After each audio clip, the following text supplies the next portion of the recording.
Hello everybody, Io here. Welcome back to another tutorial video. Today we're going to be learning how to remove objects in After Effects and also how to add a little background or a little scenery, I guess, behind the object so that it's not just the object disappears and there's black there. So it also looks realistic, right? But let's just go ahead and import our files. So I put them in object removal beachclip.mp4. I will go ahead and import this. Now, this clip is just a clip of me at the beach, filming the water. Then towards the end here, some people walk by, but that doesn't really matter. So anyway, I'm just here at the beach, filming the water. It's pretty good. Now, we're going to try to remove this rock right here. So we're going to try to just remove this rock completely and replace it with some more sand. So, let's get started. First, you want to head up here to your tools and grab the pen tool. Roto Bezier, just make sure that's checked in.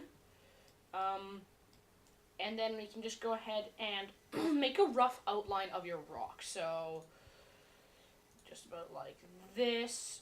You don't want to do too many different selections,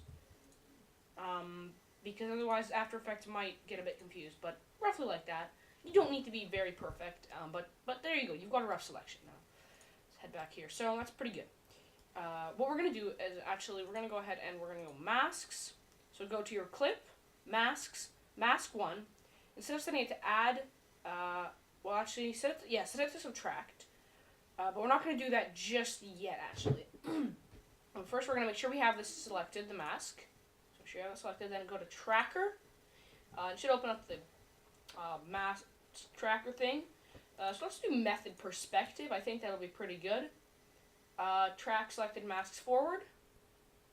And as the camera shakes, the mask should also stay on, and we're getting very good mask tracking here, not much slippage, so that's pretty good. So we're just going to continue analyzing through the footage until it reaches the end. People walk by. That shouldn't interfere with the mask. There we go, and it tracked it throughout the entire thing. So, what we're going to do now is we're going to set the mask to subtract mode. And we've effectively just removed that rock from the video, which is good, but it's just like, you know, depending on how you view your textures, it's just like black there, which is not what we want. We need to put some sand there. So what we're going to do is we're going to grab the beach clip, we're going to grab another copy of this beach clip, and we're going to put it underneath this beach clip. And you see it'll replace the rock, but I'll fix that in a second. So let's rename this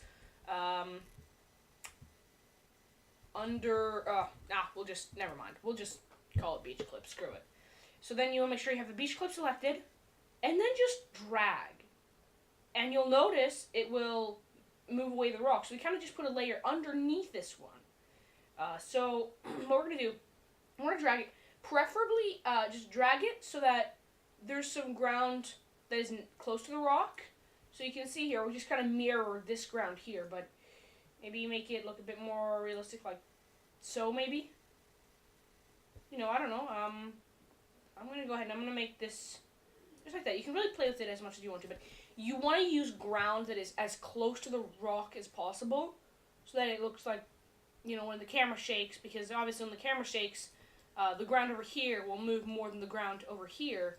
So just try to use, try to keep it as close to its position as possible. So like this is good, this is not good, because you'll see it kind of shakes a bit. But anyway, I'm kind of lingering here. Sorry about that. So let's just get like that. Now, roughly like that is good. Probably maybe like that. There we go. That looks fairly realistic. Now, if you want to, depending on how good the ground is, like depending on what kind of background you got, you might be lucky, you might not. But like, if this doesn't look realistic yet, it does for me, but for you guys, go ahead and see the mask feather. You can turn that up to like maybe 2, and then it'll like blend in even more. You can see it's flawless even when we zoom in. Like you can't see it's there. So we'll just go ahead and fit this. This was a bit of a short tutorial, but you know, there you go. It's gone. You can't tell it was ever there. And yeah, it works pretty well, actually. If you want to do multiple objects, here's what you want to do. You just want to go ahead and... Oh, actually, first, make sure you have the second clip underneath the rock selected. Then you just want to, like, drag, make a small mask on that other clip, just over this one. It'll help you later, trust me. Just do a little mask over that one. Maybe like that.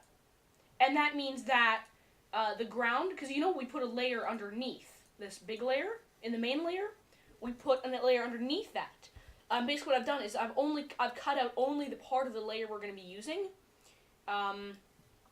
So pretty much that's that. And anyway, there you go. Pretty much flawless replacement. I'd like to thank you all for watching. If you did enjoy, drop a like, subscribe to my channel. I hope you have a good time here, as I said. And yeah, see y'all.